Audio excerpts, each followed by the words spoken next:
हवा धीरे धीरे कालकोठरी के कोनों में फैली। कैदी अचंभित हुए, छूने की कोशिश की।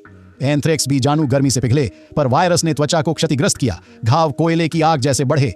दर्दनाक चीखें कालकोठरी में गूंजी। वायरस राक्षस की सुरक्षा थी। बड़ा बायां अंडा मानव पीड़ा देख उत्साहित था।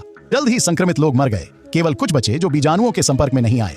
जापानी सेना राक्षस को गहरे पिंजरे में ले जाने लगी, पर बड़ा पिंजरा लिफ्ट में फंस गया। एक शैतान ने पिंजरा हिलाया, गलती से नाइट्रोजन वाल्व बंद किया, गैस गायब हुई। किसी ने ध्यान नहीं दिया। लिफ्ट उतरते समय दा जुओ ने मुखौटा उतारा। राक्षस को पूरी तरह देखने ऊपर गया। लिफ्ट में शैतान ने खर्राटे सुने।